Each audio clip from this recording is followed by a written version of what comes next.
Hello, my name's Mary, and I am a licensed mental health clinician. And I have found there is so much mental health in the Bible, and it amazes me every time I find another verse and another story, and how it just it came from God first. And mental health is foundational for spiritual health, our physical health.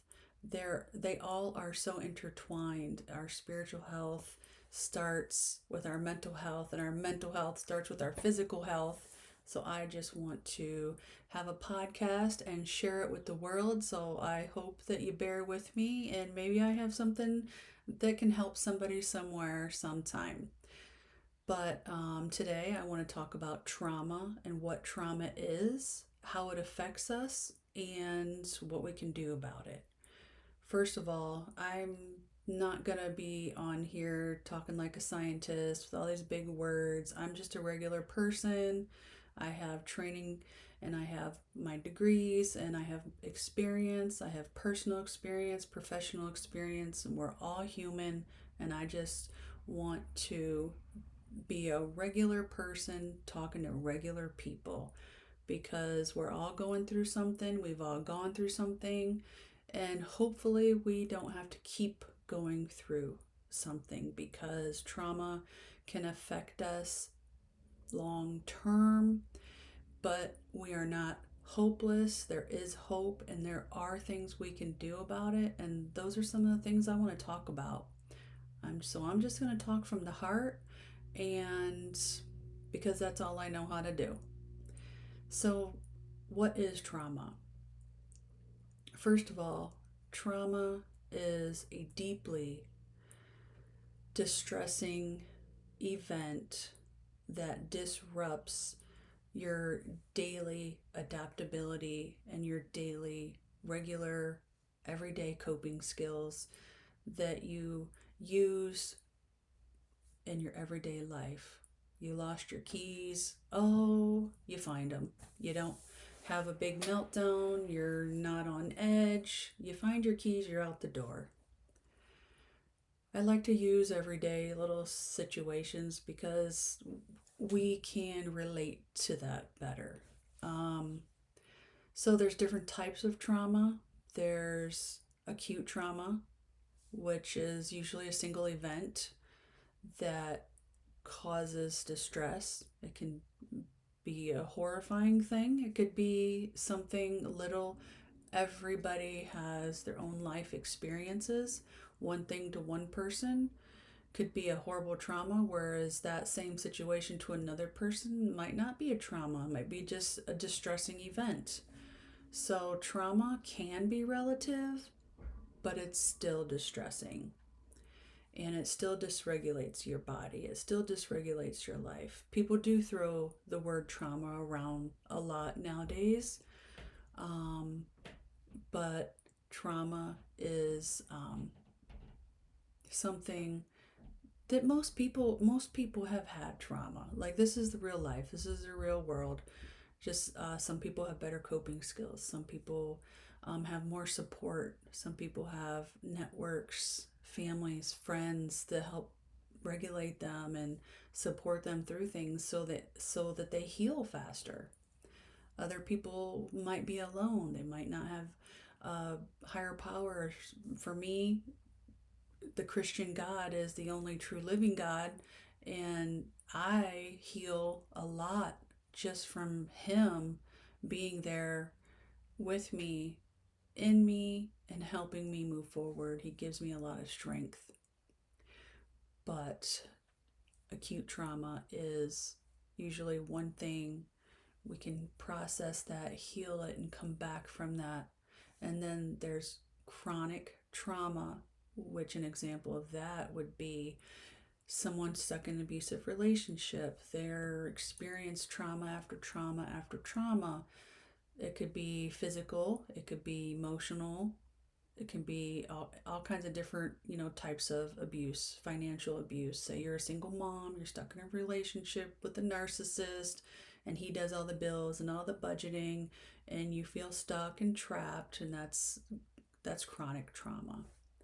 And then there is complex trauma, which could be all kinds of different types of trauma happening. Maybe you had a car accident and you're in an abusive relationship and you're low income and you're distressed financially and your parent just died or you have medical conditions. So you have all these different stressors and traumas coming at you from different directions. That's complex trauma, and it's really hard to heal from trauma when you're still going through trauma.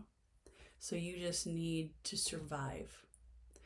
So now that's what trauma is, all the different types of trauma. Now, how does trauma affect us? It affects us physically, mentally, emotionally, and behaviorally. Physically, what it does is it raises our stress hormones like cortisol, adrenaline. Those are the hormones that put us into fight or flight. Adrenaline will give you strength, speed, and you run or you fight. And cortisol is like, it's actually a neurotoxin. And if it's in your system for long periods of time throughout your life, if you always have high levels of cortisol from always having your stress systems activated, it can actually cause diabetes. It can cause high blood pressure and high heart rate. And there's even links to higher risks of developing Alzheimer's. And then um, cognitively, you can have memory issues. You can't pay attention and you're forgetting due dates like your bills due and you keep forgetting it. Like all these everyday things, you're just having lapses in your memory.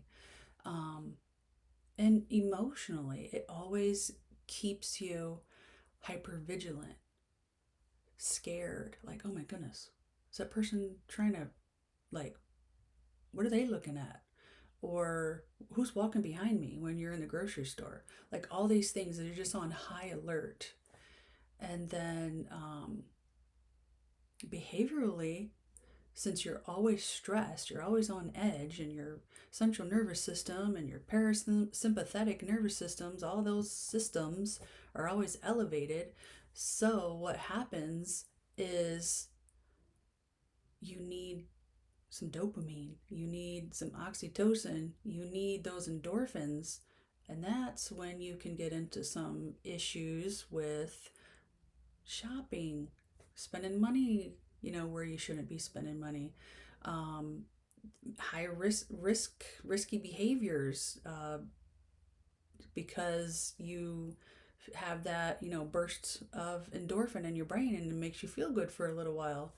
So those are some different things, examples of how it can affect you and those different aspects from physical, cognitive, emotional, and behavioral. So now I like to put it into a real life scenario and just imagine your systems are activated and you're already a high stress person and you're getting up for work and you can't find your keys. So it's like the end of the world. Where are my keys? Oh my goodness. And then your brain starts to think, oh no, I'm going to be late for work. And then my boss is going to, be upset because I'm always late, because it's just everything is like the apocalypse. Every situation is fight or flight because our central nervous system, our parasympathetic nervous systems are always activated. So it always feels like everything's a dire emergency. Like, oh my gosh, I got to get this done now. I got to get that done. And we can't take a deep breath and relax.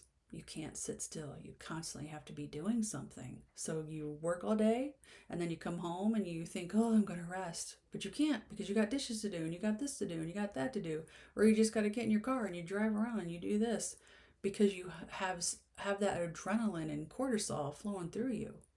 So one of the biggest things that I want to convey in this video today is healing starts in the body first.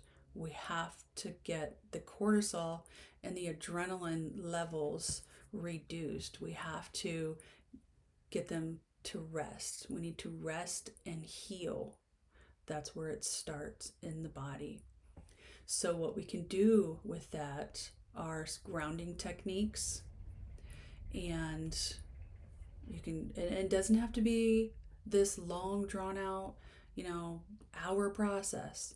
If it's nice out, go for a walk in the grass with no shoes and just take some deep breaths.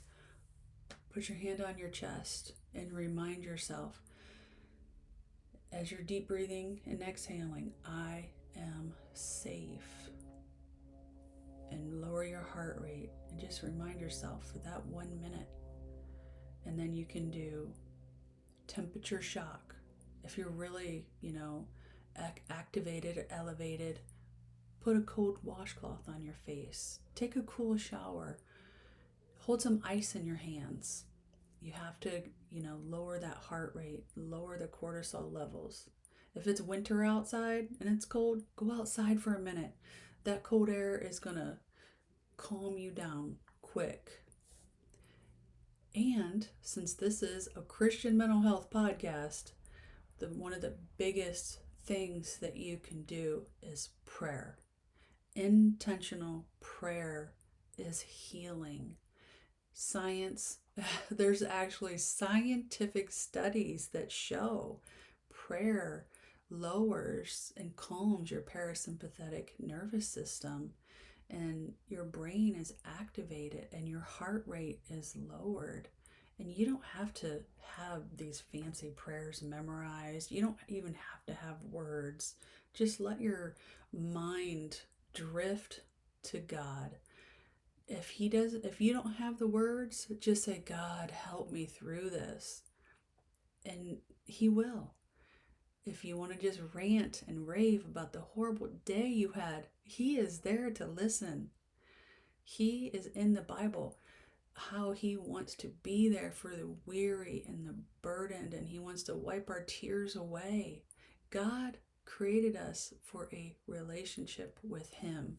He knows how our brain works because He designed it. He created it. Our nervous systems, our central nervous system, our parasympathetic nervous system, all these things. And I do have a short video about prayer and how it affects our nervous systems and relaxes us. So pray. That is the biggest thing that you can do. And do it every day. Do it all day.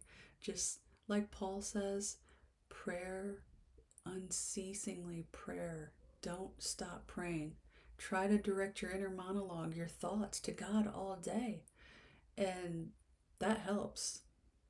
And lots of people, our minds drift here, drift there. It's just normal. But just redirect yourself and take your thoughts captive. Ask God to help you do it. He will help you. And take one day at a time.